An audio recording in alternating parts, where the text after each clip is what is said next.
I never imagined that the first moment I saw my daughter would also be when my entire world began to collapse.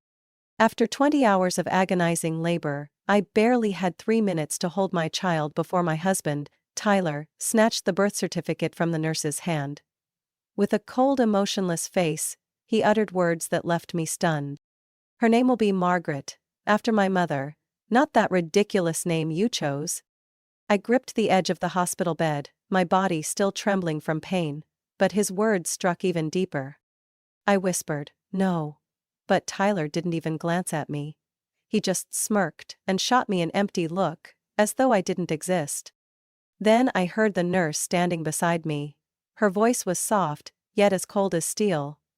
"Do you want me to tell him the truth?" "My name is Eva, I'm 28 years old and I live in Salem, Oregon. I'd always believed that if love was strong enough, any crack could be healed. But then I realized, some cracks aren't caused by lack of love. They're deliberately made to maintain control." Tyler and I had been married 3 years, after dating for 5. I once thought he was the ideal man. Gentle, intelligent, and ambitious. What I didn't see was that his love always had conditions, and that condition was always deferring to his mother, Margaret, the woman whose very shadow hung over our marriage like a curse. Tyler was a classic mama's boy, but I'd convinced myself love would change him. That mistake cost me months of loneliness during my pregnancy, and now this moment, as I lay helpless in a hospital bed, watching the man who vowed to protect me seize control over naming our child, as if it were his ultimate victory. I still remember the instant she was born, her eyes barely open, tiny hands curling into mine. I burst into tears. Not from pain, but love. Yet I never expected that love to be one-sided. When the nurse brought the birth certificate, I was struggling to stay awake amid overwhelming exhaustion. Before I could even speak, Tyler jumped up, grabbed the pen, and spoke as if I weren't there. "Her name is Margaret, after my mother. No need to ask you." Every word cut deep like a knife.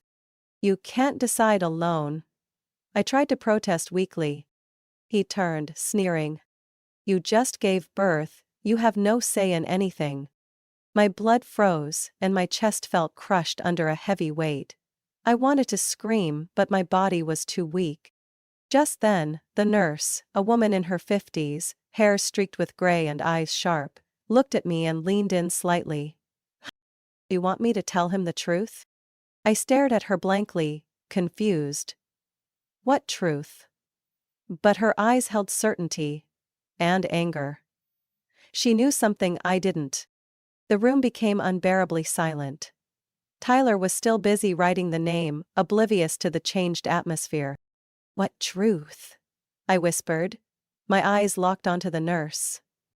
She glanced at Tyler, then whispered so only I could hear. "Not here, but trust me. You need to know, before it's too late." I no longer felt postpartum pain. Not because I was healed, but because fear had overshadowed every physical ache. Tyler had planned this, and I began to suspect he wanted more than just control over our daughter's name. Something darker was at play. I turned to look at my daughter, sleeping peacefully in the cradle beside my bed. She was my only reason for holding on. But if I didn't act now, I might lose her. Not just her name, but to a conspiracy I couldn't yet fully grasp.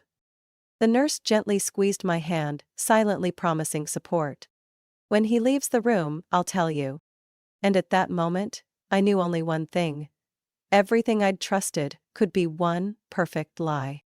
I used to think the only disagreements between Tyler and me were about dinner schedules or cleaning chores, but no. Standing between me and my husband was always another woman, Susan, his mother. From the first moment I met Susan at Tyler's grandfather's birthday party, something felt wrong. I was 23, fresh out of college, and she examined me from head to toe with a look like I was a stain on her silk dress. "Oh, where do you work again?" "Oh, just a communications assistant." Susan smiled bitterly, stirring her martini as if she were stirring my self-esteem. I smiled slightly, politely. but deep inside I knew she'd written me off from the very first glance, just because I wasn't from a prestigious family, didn't graduate from an Ivy League school, and, most importantly, I wasn't the daughter of her best friend, the one she'd hoped to marry Tyler. Throughout our relationship, Susan never called me by my name. She called me that girl, or worse, the one with the frizzy hair. At first I tried to endure it. Tyler said his mother was difficult but meant no harm. He always defended her like a good son trying to protect his mother, forgetting that the person he should stand up for was me. My mom just wants what's best for me, Eva. Best, by telling me not to wear red lipstick because I look like a bar waitress? He laughed awkwardly, rubbing my shoulder. She's older, not very tactful. Not tactful? No. She was deliberate.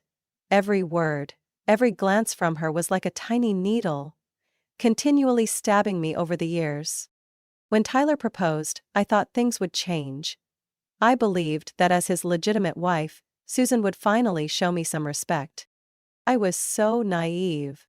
She went ballistic when she found out Tyler chose my engagement ring himself, a simple platinum band with a deep blue sapphire, my favorite stone since childhood, but to Susan, it was an insult. "You didn't ask me first?" she hissed upon seeing the ring at dinner at their house. "Mom, I thought this stone suited Eva. I chose it because I wanted something special." Susan shot me an icy glare. "Special? It looks cheap and gloomy. Wedding rings aren't Halloween jewelry." I wanted to walk away right then, but I sat quietly, gritting my teeth. I loved Tyler. And I foolishly believed, if I was patient enough, she'd accept me. But when we bought our first home, all my illusions shattered. Susan criticized our neighborhood for being full of Chinese food smells, calling our small house a matchbox for mice. On moving day, she appeared with 3 bags. Not gifts, but to stay for 3 days. Because she was worried Tyler couldn't arrange furniture alone. I vividly remember her standing in my bedroom, flinging open my closet and saying, "My son deserves someone with better taste." Tyler just stood there, laughing it off as if his mother had cracked a joke. "Mom, come on."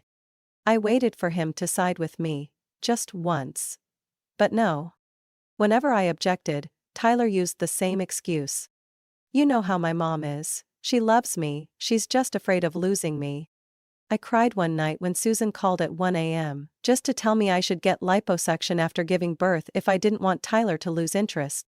I thought Tyler would be furious at her boundary-crossing phone call, but no, he sighed wearily. "You're overreacting." When I became pregnant, things got 100 times worse. Susan insisted on controlling every decision. What I ate, which doctor I chose, even the color of the nursery. I wanted to name our daughter Luna, a name I had adored since childhood. Tyler initially agreed, but after dinner at his mother's one evening, he turned to me, coldly. "I think Margaret sounds better. It's a family tradition." I stared at him, stunned. No one asked me, no one cared what I wanted. And now, lying here in this stark white hospital room, my daughter barely an hour old, Tyler stood there, smirking as if he'd won some petty game. "Her name is Margaret, you have no say." The nurse stood quietly by my bed, eyes cautious. I had the feeling she'd witnessed scenes like this more than once, and when she leaned in and asked me gently, "Do you want me to tell him the truth?" I realized things were worse than I'd ever imagined. Tyler wasn't just a coward hiding behind his mother. Perhaps he was also a traitor. And I would not stay silent anymore.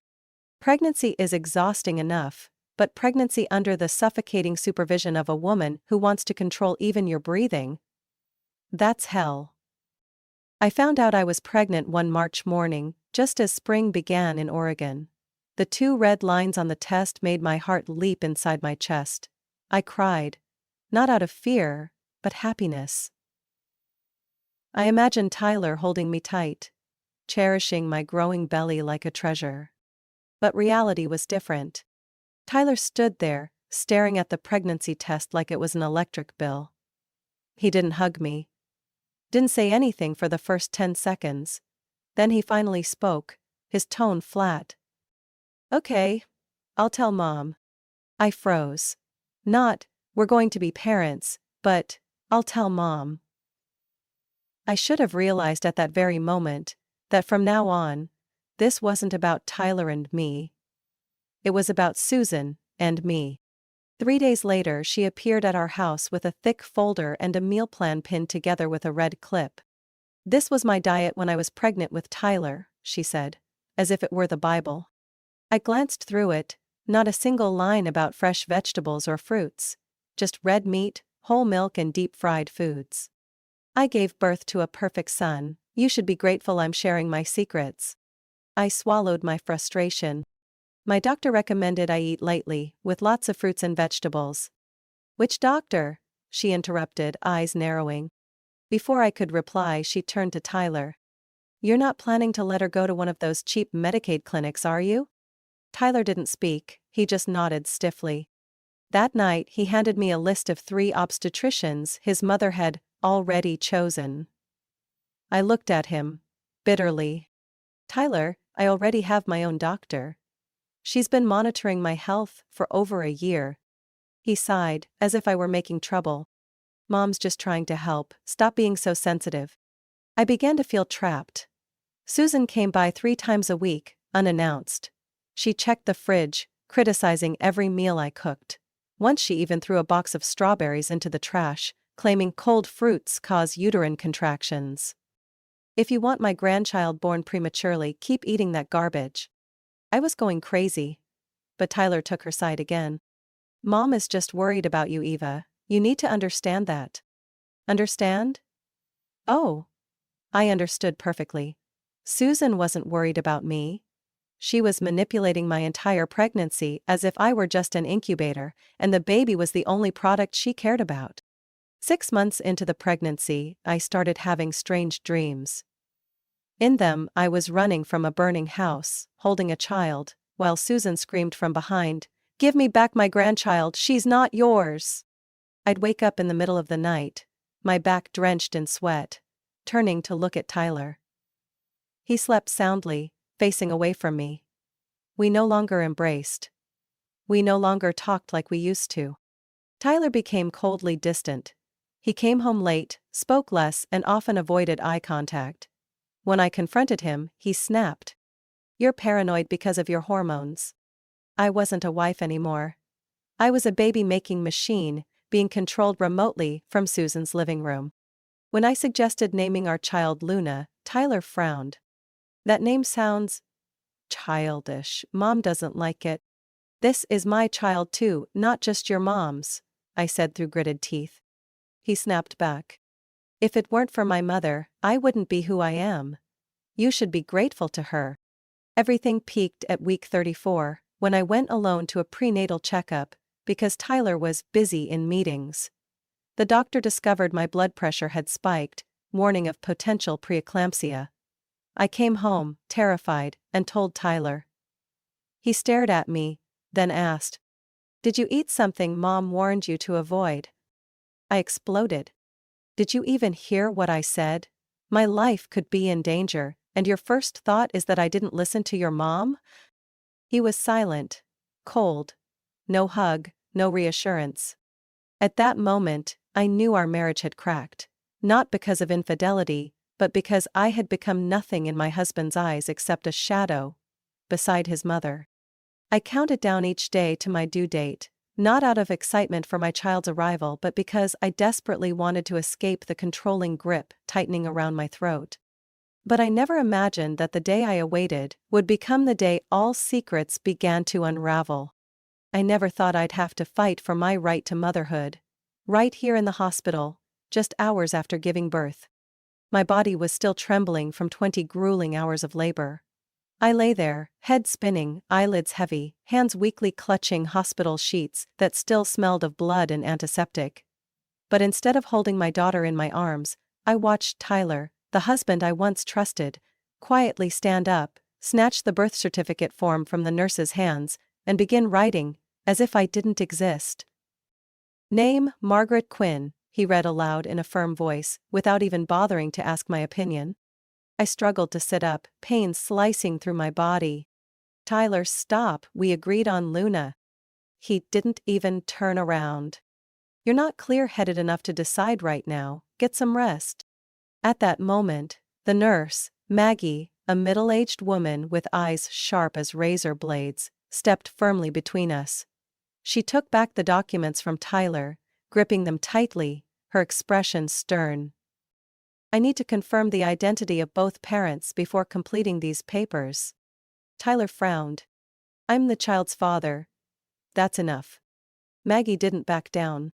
And I need confirmation from her as the mother. You can't unilaterally fill this out. I clearly saw Tyler's face shift. From confidence to uncertainty. Then embarrassment. He swallowed hard, glancing nervously at me. Instinct told me something was very wrong. Weakly, I whispered to the nurse. You mentioned earlier, there was a truth I should know? She didn't answer immediately, instead, holding my gaze for a long moment, before leaning in and whispering. There's something unusual about the insurance paperwork. You need to check it now, before it's too late. I tried to shift my body, the pain from my episiotomy incision stabbing like a knife. Tyler stepped forward, his voice tense. No need to cause a scene here. You need rest. I'll handle the paperwork. I stared at him, heart pounding. Tyler, what did you do? He clenched his fists, sweat glistening on his forehead. I just rearranged some details, you wouldn't understand. Then explain it so I can understand, I said, each word sharp, never taking my eyes off him. Maggie stepped aside, arms crossed. I can bring you the insurance records right now, if you wish. Tyler suddenly snapped. She just gave birth, can't you see that? This isn't the time. No, this is exactly the time, I replied, my voice no longer trembling. I want to see the records. Tyler laughed bitterly, eyes darting around anxiously. This is ridiculous. You're doubting your own husband? Yes, I answered without hesitation. Minutes later, the nurse returned with a thick folder. She flipped through each page in silence, until stopping at the line labeled primary parent. I held my breath. The only name listed, Tyler Quinn. Not mine. Not a single line. Not a single word. I went numb. My entire body went cold. You removed my name from the records? I asked, barely believing my own ears. Tyler lunged forward to snatch the documents, but Maggie quickly pulled them back. No, this is evidence. I didn't mean it like that, Tyler protested. I was just trying to keep things clear, less complicated. I leaned back, clutching my stomach. Less complicated? He called removing me from motherhood less complicated? You planned to take my child from me? No, I just thought if something happened, then... I screamed. If I died during childbirth? Is that the something you were counting on? He stammered. You don't understand. My mother, she said, the lawyer advised. I laughed bitterly, a laugh so cold it frightened even me.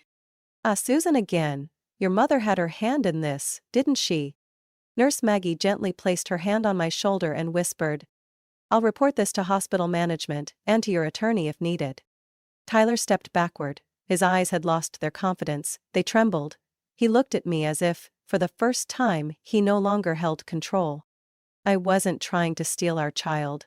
I just thought, if you left me, I needed a way to hold on to something. I stared directly into his eyes. I'm not an object, neither is my child, and you won't be holding on to anything. Maggie nodded at me. We'll redo the paperwork, your name will be listed in full as the legal mother, and I'll document all of this in the records. I nodded, tears pouring out, not from pain, but anger. Tyler had planned to erase me from my own child's life. Without the nurse's help, I might never have found out. At that moment, Tyler's phone rang. I glanced over. Caller ID, Susan. And I knew he wasn't alone in this scheme. Susan's call lasted just seconds, but it was the key that opened the gates of hell wide. Tyler didn't answer, He saw her name flashing on the screen and immediately hit decline, but I'd seen and knew he was hiding something. His expression wasn't anger or confusion, it was panic. I gripped the hospital blanket tighter, my postpartum incision throbbing, but the burning inside me hurt 100 times worse. "Tell me, Tyler. I want to hear you admit it. Your mother's involved in this, isn't she?" He breathed rapidly, avoiding my eyes. But I saw his fingers trembling as he tried to shove the phone into his pocket. Nurse Maggie stood nearby, arms folded, her gaze piercing straight through his weak defenses. "I'll ask you again, one final time, did your mother orchestrate this?" I practically screamed. Tyler looked at me and finally broke. "Mom just wanted to help me. To be prepared, just in case." "In case what? I left? I demanded custody?" My voice cracked. "You planned to remove me from our daughter's life? Just in case?" Tyler sank into the chair beside my bed, his face drained of all color. He loosened his tie, repeatedly rubbing his forehead like someone cornered. "My mother hired a lawyer," he began, voice hoarse. "She said if you left, you'd use the child to trap me, to get revenge." I went numb. "I never gave you any reason to think I'd do that." He didn't answer. "So you just followed everything she said? Signed documents, altered insurance paperwork? Put only your name on the birth certificate?" He nodded slightly. I saw clearly in his eyes, not regret, but fear of being caught. "As long as you didn't know, everything would be fine. Mom's lawyer said courts usually side with whoever has documentation ready. You don't earn as much as I do.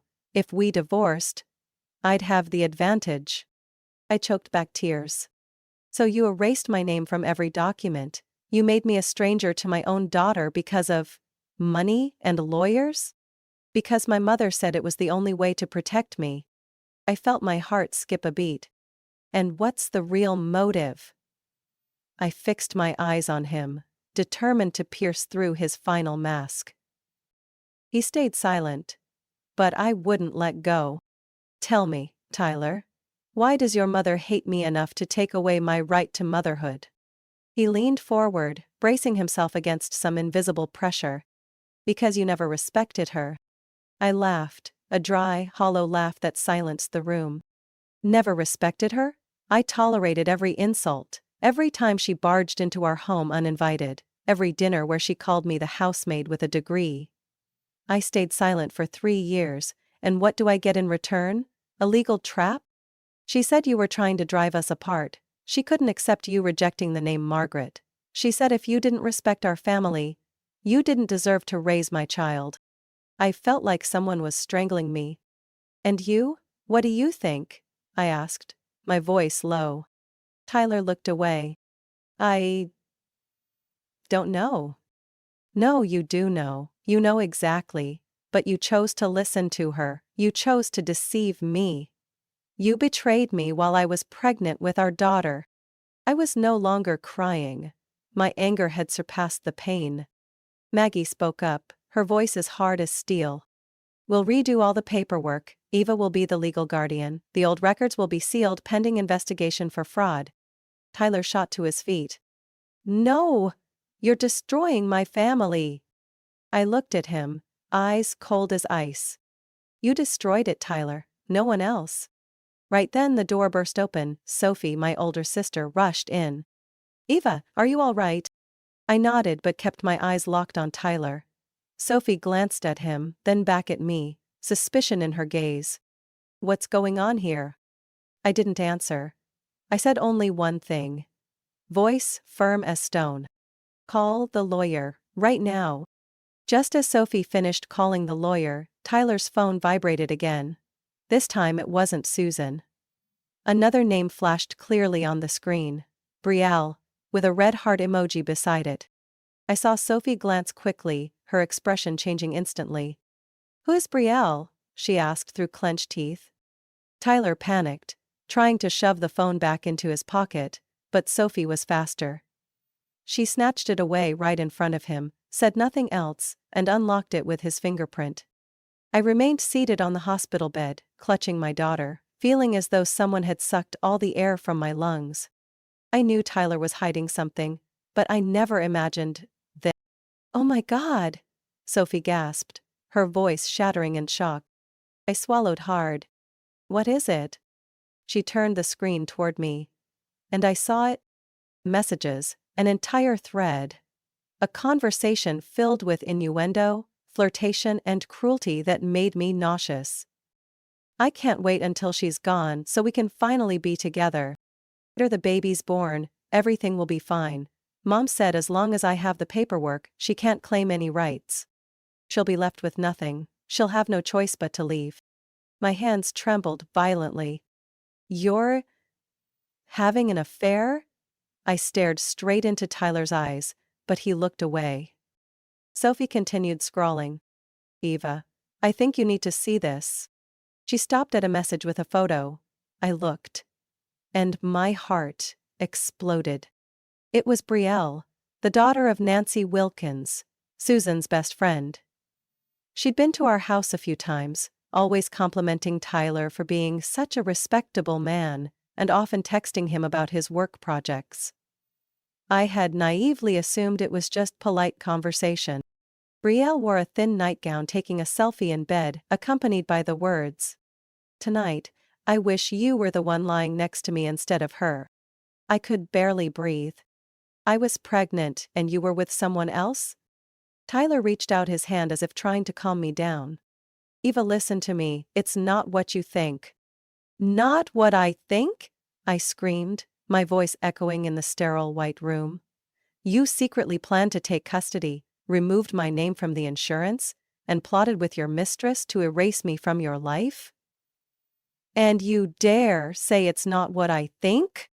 Sophie threw the phone onto the bed, her eyes blazing. "You're a piece of trash, Tyler. Eva just gave birth. She hasn't even recovered yet and you do this?" Tyler hissed back. "You don't understand. Eva, she never respected my mother. From day one, she looked down on her. So you erased me from my own daughter's life to replace me with a mistress chosen by your mother?" I whispered, my voice quiet but filled with rage.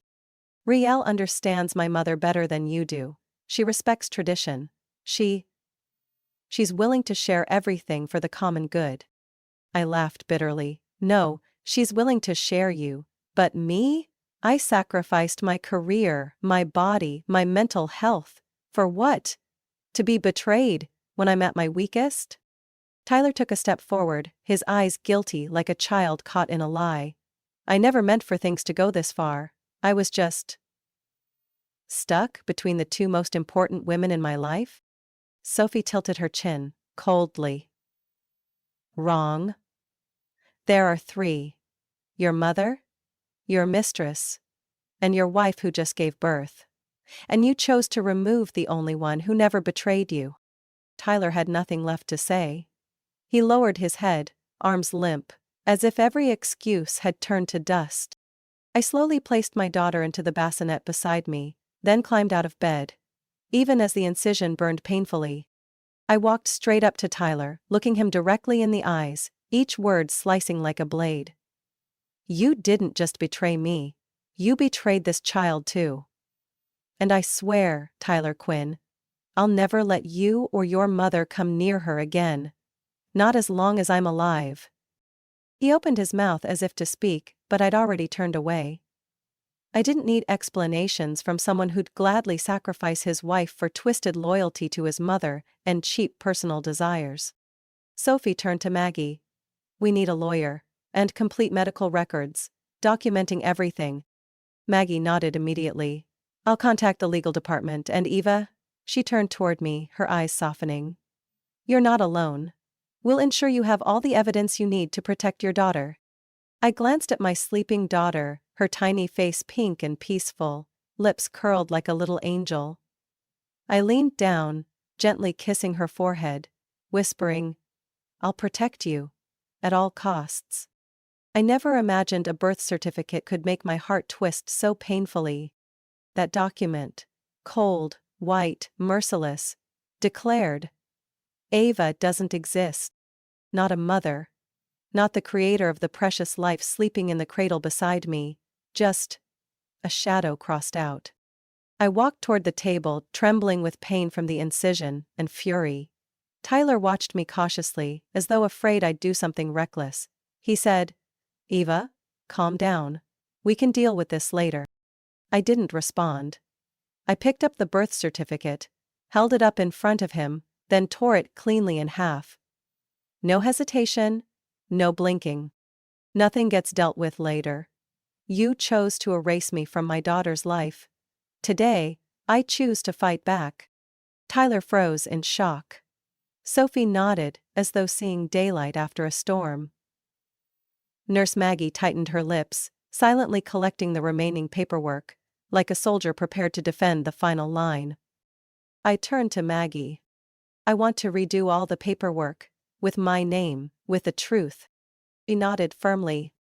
"You'll be the first to sign, and this time no one will remove you from your rightful place as a mother." The click of heels echoed in the hallway. I turned, my heart instantly turning cold. "Susan." She strode into the room as though entering a board meeting, her gaze sweeping over each of us like she was appraising personal property. Her hair was neatly styled, her lips painted dark red, and disdain radiated from every step. "I heard there was some trouble," she said, her voice gentle but dripping with sarcasm. Tyler looked at his mother like a child caught stealing candy. Susan glanced at the torn birth certificate on the table, her lips tightening. "Ava," she began, trying to appear patient. "You're making a mess. This child needs stability. She needs someone sensible." I laughed bitterly. "Sensible? You mean someone who keeps quiet, looks the other way, and lets you and your son erase my legal rights as a mother?" Susan shrugged casually, as though discussing curtain choices. "You don't understand. You're weak, emotionally unstable. You're not fit to raise a child." Sophie stepped forward, blocking her path. "You have no right to say that. Eva gave birth less than a day ago, and you're already trying to take her child." Susan glared at Sophie, then turned back to me. "You have no money, no status, no support. Tyler is the only one who can guarantee a good future for this baby." I stepped closer to her, each step steady despite the lingering pain. "I have something you'll never have.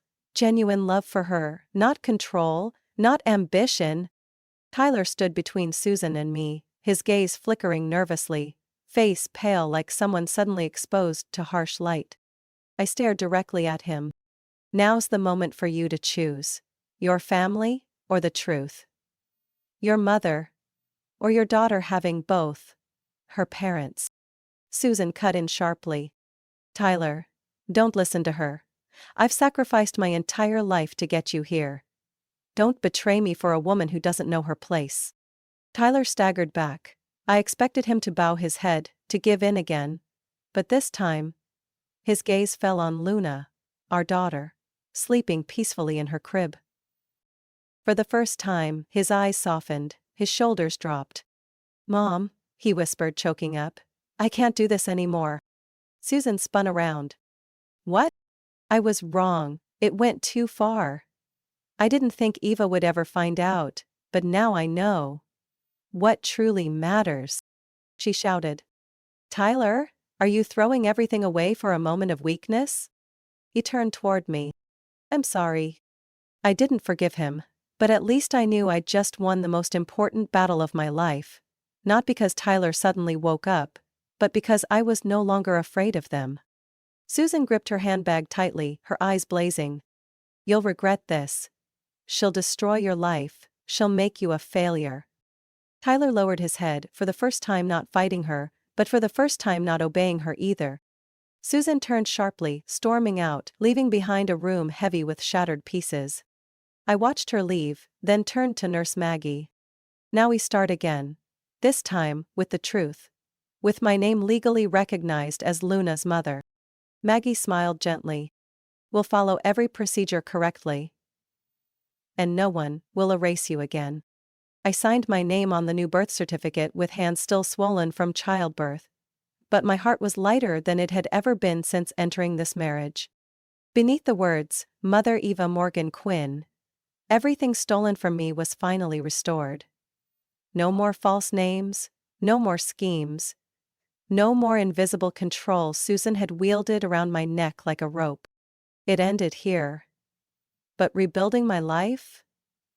That was just beginning. After that day, everything happened faster than I expected. Maggie, the nurse who'd stood beside me from the start, became the witness, providing all necessary documentation to the family lawyer Sophie had called. Those detailed records, documenting every illegal action Tyler committed, from falsifying insurance documents to deliberately removing my name from the birth certificate, became the blade that cut through any chance he had of fighting back. 3 days later, I was discharged from the hospital. Tyler wasn't there. Susan wasn't waiting. Only Sophie, my sister, who stood by me like a wall when the rest of the world turned away. We went to her house in South Salem, where Luna and I would stay temporarily while the lawyer handled the divorce. Tyler called, repeatedly, texted, emailed, sometimes begging, sometimes blaming. He said it was a mistake, that his mother had manipulated him, that he never really intended to erase me from our daughter's life. I didn't respond. Because if there's one thing I learned after everything that happened, it's this. No one can destroy you unless you allow them to cross your boundaries. The divorce was finalized within 2 months.